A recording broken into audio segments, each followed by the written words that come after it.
না, আমার আগে থেকে চিন্তা ভাবনা ছিল এই 2.5 মাসে হয়তো সব মানে পসিবল আর কি। যদি একটু হার্ড ওয়ার্ক করা যেত তাহলে সব কিছুই পসিবল হতো। আসসালামু আলাইকুম, আমি নাহিদ আহমেদ, হেক্সা জিন্দাবাজার থেকে। আজকে আবারও আপনাদের সামনে উপস্থিত হয়েছে আমাদের আরও একজন স্টুডেন্ট, যিনি গত 27শে সেপ্টেম্বর আইএলটিএস এক্সাম দিয়ে ব্যান্ড 6.5 পেয়েছেন। আজকে আমরা ওনার কাছ থেকে জানবো আসলে ওনার এই সফলতার গল্প। আসসালামু আলাইকুম, কেমন আছেন? ওয়ালাইকুম আসসালাম, ভালো আছি, আপনি কেমন? আলহামদুলিল্লাহ। শুরুতে আপনার পরিচয়টা দিবেন সবার উদ্দেশ্যে। আমার নাম মোহাম্মদ সাজ্জাদুল করিম মাহিম, আমি ফেঞ্চুগঞ্জ থাকি। গত 27 তারিখে আমি পরীক্ষা দিয়েছিলাম এবং 6.5 ওভারঅল পেয়েছি। ওকে, আপনি হেক্সা জিন্দাবাজারের কোন কোর্সের স্টুডেন্ট ছিলেন? আমি আইএলটিএস একাডেমিক কোর্সের স্টুডেন্ট। আইএলটিএস একাডেমিক কোর্সের স্টুডেন্ট ছিলেন? শুধু কি একাডেমিক কোর্সটাই করেছিলেন নাকি এটার পাশাপাশি বা এটা কোর্স শেষ করার পর অন্য কোনো কোর্স না, করেছিলেন? শুধু আইএলটিএস একাডেমিক কোর্সটাই করেছিলাম। আচ্ছা, মানে আপনি যে 2.5 মাসের কোর্স এটাই করেছেন, দেন সরাসরি এক্সাম দিয়ে দিয়েছি এবং তারপরে এই স্কোরটা আসছে। জি। আচ্ছা, এখন এই মুহূর্তে আপনার অনুভূতিটা কি, মানে কিরকম লাগছে? অনুভূতি আসলে ভালো, অনেক ভালো। কেননা 6.5-এ আমি মানে আমার ডিজায়ার স্কোর আসছে, বাট একটু বেশি ছিল কিন্তু আসছে 6.5, সমস্যা নেই, তবুও এটা দিয়ে অনেক স্যাটিসফাইড। ওকে, এই যে আপনার 6.5 আসছে, আপনি যখন আইএলটিএস শুরু করেন বা আইএলটিএস জার্নি আপনার স্টার্ট করার আগে আপনার এক্সপেকটেশন তো অবশ্যই আপনার বেশি ছিল, বাট তখন আপনি কি মানে আশা করেছিলেন কতটুকু, বা আপনার যে ইমপ্রুভ যে হয়েছে যে 2.5 মাসে, আপনি কি ভেবেছেন কিনা যে শুধুমাত্র 2.5 মাসের এই কোর্স করে আইএলটিএসটাকে মোটামুটি একটা ডিজায়ার স্কোরের লেভেলে নিয়ে যাওয়া, এটা আর 2.5 মাসে যে পসিবল হবে, এটা আপনার আগের থেকেই এরকম চিন্তা ভাবনা ছিল কিনা, না ভাবছিলেন আরো বেশি সময় লাগবে? না, আমার আগে থেকে চিন্তা ভাবনা ছিল এই 2.5 মাসে হয়তো সব মানে পসিবল আর কি। যদি একটু হার্ড ওয়ার্ক করা যেত তাহলে সব কিছু পসিবল হতো। আমার মানে ডিজায়ার ছিল, মানে পরীক্ষা দিয়ে আমি যেটা বুঝেছি যে 7 থাকবে মাস্ট, বাট লিসনিং রিডিং আমার ভালো হয়েছিল, বাট আনফর্চুনেটলি লিসনিং রিডিংয়ে 7 আসছে।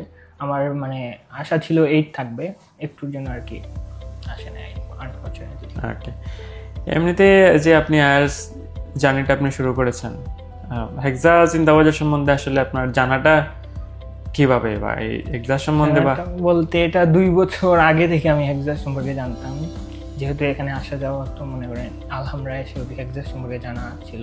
এবং আমার অনেক ফ্রেন্ড, মানে 5 জনের মতো ফ্রেন্ড, ওরা গত বছর আইএলটিএস মানে কোর্স করেছে, এই বছরও করছে। তাদের কাছ থেকে আমি হেক্সা সম্পর্কে জানতে পেরেছি হেক্সা অনেক ভালো, সিলেটের মধ্যে অবশ্যই বাংলাদেশের মধ্যেও ভালো, তারা অনেক ভালো ফ্যাসিলিটি দিয়ে থাকে, সাপোর্ট দেয়, সেজন্য আমি হেক্সা চুজ করেছি যাতে আমার কোর্সটি করা যায়। আপনার এই আইএলটিএসের টোটাল এই প্রিপারেশনে যে 2.5 মাস বলি বা 3 মাস বলি, এবং এই যে এটার আসলে পেছনে আপনি কি করেছেন? আপনার এই যে আপনার ডিজায়ার স্কোর আপনি হয়তো আরও বেশি এক্সপেক্ট করেছেন, বাট আলহামদুলিল্লাহ 6.5 এসেছে। তো এই স্কোরের পাওয়ার পিছনে আপনি কতটুকু সময় দিয়েছিলেন আসলে আইএলটিএসে? আপনি দৈনিক আপনি কতক্ষণ আসলে স্টাডি করতেন, বা এই বিষয়গুলো আসলে কিভাবে, মানে এটা যদি একটু আমাদের সাথে শেয়ার করতেন। আমি শুরু থেকেই মানে নিয়মিত ক্লাস জয়েন করতাম, কোনো ক্লাস মিস দেয়নি আলহামদুলিল্লাহ। এবং তার পাশাপাশি সত্যি কথা বলতে প্র্যাকটিস আর কি তেমন করা হয়নি বলতে গেলে, মানে কোর্স শেষে যতটুকু পারছি ক্যামব্রিজ সলভ করছি, এবং তার পাশাপাশি আজহার স্যার আর জুমন স্যার যে আমাদের টিপস দিয়েছেন বা স্ট্র্যাটেজিগুলো দিয়েছেন বিভিন্ন কোয়েশ্চেন টাইপের জন্য, ওগুলো ফলো করেছি, এর মাধ্যমে আর কি স্কোরটা আনা। এই যে আপনি যেটা একটু আগে বলছিলেন যে আসলে আপনি কোনো ক্লাস মিস দেন নাই, বা আরও যে ক্লাসের যে গাইডলাইনগুলো আপনার টিচাররা যে গাইডলাইনগুলো দিয়েছিলেন এগুলো আপনি 100% ফলো করেছিলেন। তো অনেকে আসলে আমাদের যারা স্টুডেন্ট যারা আছেন অনেকে আসলে বলেন যে, বা অনেকেই মানে এটা মানে প্রায়ই শোনা যায় যে হেক্সাসের রুলস রেগুলেশনগুলো একটু বেশি স্ট্রিক্ট, বা এই বিষয়গুলো হোমওয়ার্ক রিলেটেড কিছু থাকে। তো আসলে এজ এ স্টুডেন্ট হিসেবে আপনি যে 2.5-3 মাস যে আপনি হেক্সাসের সাথে ছিলেন, বা এই যে টোটালি আইএলটিএসের জার্নিটা যে আপনার হেক্সা জিন্দাবাজারের সাথে কাটলো, এই যে ক্লাসের যে নিয়মগুলা, বা ক্লাসের যদি আমি ক্লাসের এনভায়রনমেন্ট বলি, বা ক্লাসের যে রুলস রেগুলেশনস, আপনার টিচারের গাইডলাইন, বা ওভারঅল সব কিছু মিলিয়ে আপনার কাছে কীরকম লেগেছে? এই এজ এ স্টুডেন্ট হিসেবে আপনার ফিডব্যাকটা আমি নিতে যাচ্ছি। আমার স্টুডেন্ট হিসেবে আমার খুব ভালো লেগেছে, কেননা ক্লাসে এসব রুলস রেগুলেশন থাকা উচিত, কেননা সবাই তো এসব কিছু মানে নিজের ইচ্ছায় করতে চায় না, যদি তাদেরকে ফোর্স করা হয় তারা অবশ্যই করবে। আর তেমন চাপ দেওয়া হয়নি আসলে, এগুলো কিন্তু উপকারী এসেছে আমাদের কোর্সের ক্ষেত্রে। যেমন হোমওয়ার্ক করা, এগুলোর ক্ষেত্রে কিন্তু আমরা অনেকে হোমওয়ার্ক করতো না, বাট চাপ দেওয়ার কারণে কিন্তু করছি, তাদের কারণে তাদের রেজাল্ট আর কি ইমপ্রুভ করা পসিবল হয়েছে। এটা খুব ভালো ছিল আমার মতে। ওকে, এমনিতে এই কোর্সের ভিতরে আমরা যে পার্সিয়াল টেস্ট এবং মক টেস্ট যেগুলো আমরা ফ্রি দিয়ে থাকি, এগুলো কি আপনি দিয়েছিলেন মনে হয় সবসময়? আমি মক টেস্ট আর যে পার্সিয়ালগুলো ছিল আমি সব দেওয়ার চেষ্টা করেছি, কেননা সব দিলে অনেক ইমপ্রুভমেন্ট হয় আস্তে আস্তে। অনেক স্টুডেন্ট হয়তো দিবে না, কিন্তু এগুলো দিলে আর কি ইমপ্রুভ হয় আস্তে আস্তে, অনেক বেশি এক্সপিরিয়েন্স হয়, এগুলো দেওয়া উচিত। আমিও দিয়েছি সব। ওকে, এই যে পার্সিয়াল বা মক যেগুলো আপনি দিয়েছিলেন, আমরা এগুলো আপনাকে আসলে ফাইনাল টেস্টের ক্ষেত্রে কতটুকু হেল্প করেছে, বা আপনার যে স্কিল ইমপ্রুভমেন্টের ক্ষেত্রে আপনার যে ফাইনাল টেস্টে যে আপনি যে স্কোরটা পেয়েছেন, এই মক পার্সিয়াল থেকে আসলে আপনার ফাইনাল টেস্টে যে আপনি টেস্ট দেওয়া বা এই যে স্কোরটা আসা, এটার ক্ষেত্রে পার্সিয়াল টেস্ট বা মক টেস্টের অবদান কতটুকু ছিল?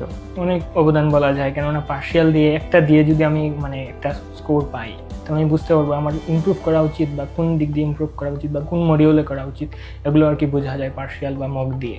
সো এটা অনেক ইমপ্রুভ করছে। ওকে, এই যে আপনি 2.5 মাসের কোর্সের পরে বলতে গেলে সময় নষ্ট না করেই আপনি এক্সাম দিয়ে দিয়েছেন এবং আলহামদুলিল্লাহ একটা ভালো একটা স্কোর আসছে। এরকম আসলে আমরা অনেক স্টুডেন্ট দেখি যারা কিনা 2.5-3 মাসের কোর্স করার পরে দেখা যায় যে একটা মানে ওনাদের মধ্যে একটা ডিকনফিডেন্ট কাজ করে, ওনারা মানে দেখা যায় যে অনেক দেরি করে ফেলেন। হ্যাঁ, যদিও প্রত্যেকটা বেচ যখন শেষের দিকে আসে, আমাদের ইনস্ট্রাক্টর যারা আছেন ওনারা প্রায়ই বলে থাকেন যে ডিলে না করে এক্সামটা যত তাড়াতাড়ি সম্ভব এক্সামটা দিয়ে দেওয়া। তো এটা আমরা বেশিরভাগ স্টুডেন্টদের ক্ষেত্রেই দেখি যে অনেকে আসলে ডিলে করেন, কোনো না কোনো দেখা যায় যে অনেকের হয়তো কারো হয়তো প্রিপারেশন, অনেকে মনে করেন যে আমার হয়তো প্রিপারেশন ওইভাবে নাই বা আরও কেউ তো ইমপ্রুভ করা দরকার, সেটা নিয়ে অনেকে সময় নেন, অনেকে আবার এমনিতেই সময় নেন। দেখা যায় যে পরে 2 মাস 4 মাস 5 মাস পরে ওনাদের তার মাথাতে আসে যে আমি এক্সামটা দিব, তখন দেখা যায় যে ওই আগের স্কিলটা নাই। তো এই যে আপনি কোর্স শেষ করেই যে দিলেন, অনেকে আবার এই যে অনেকে মনে করেন যে না কোর্স শেষ তো মাত্র করলাম আর হয়তো আমার কিছু সময় নেওয়া উচিত। এই জায়গা থেকে আপনারটা একটু ব্যতিক্রম, আপনি সময় নেন নাই, কোর্স শেষ করে আপনি এক্সাম দিয়ে দিয়েছেন। হয়তো যেটা এক্সপেকটেশন আপনার ছিল এটা থেকে হয়তো সামান্য কিছু কম আসছে, বাট আলহামদুলিল্লাহ ভালো একটা স্কোর আসছে। তো এই দিকটা আসলে এই চিন্তাটা আপনি কিভাবে দেখেন? এটা আসলে কি এরকম করা উচিত কিনা, আসলে এটা সময় নেওয়া উচিত কিনা, তাড়াতাড়ি এক্সাম দেওয়াটাই বেটার? আচ্ছা, এক্ষেত্রে কোর্স করার সময় যে আমাদের পড়ালেখার যে পেজ থাকে, এটা কিন্তু মানে কোর্স করার পর 2-3 মাস অপেক্ষা করলে কিন্তু সেটা আর থাকে না। যেহেতু কোর্সের সাথে আমরা ফ্যামিলিয়ার, সব টপিক সম্পর্কে আমাদের আইডিয়া থাকে, সেহেতু আর কি কোর্স শেষ করার 1 মাসের ভিতরে চেষ্টা করা উচিত দেওয়া, কেননা এরপরে তো আর পেজ তেমন থাকে না আর কি। এরপরে ওই 1 মাসের মধ্যে নিজে নিজে প্র্যাকটিস করা এবং ওইটা করা উচিত, আই গেস।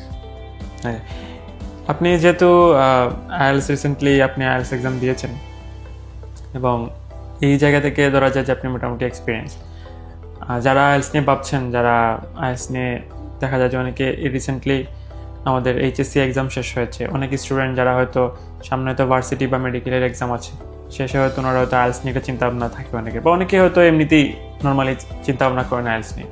তো দেখা যায় যে তাদের মধ্যে একটা মানে কনফিউশন কাজ করে যে আসলে আমি কি করবো, আইএলসটা আমার পক্ষে পসিবল কিনা, বা আমি আসলে আইএলস কোর্স করে বা এটা এই সময়টা নিয়ে আমি ভালো কোনো স্কোর নিয়ে আসতে পারবো কিনা, এই যে একটা কনফিউশন, বা কোন জায়গায় মানে কীভাবে আমার জন্য ভালো সাজেশনটা কী হবে, এই যে এক্সপিরিয়েন্স হিসেবে যারা আইএলস নিয়ে ভাবছেন সামনে, তাদের উদ্দেশ্যে আপনার কিছু বলার থাকলে বলতে পারেন।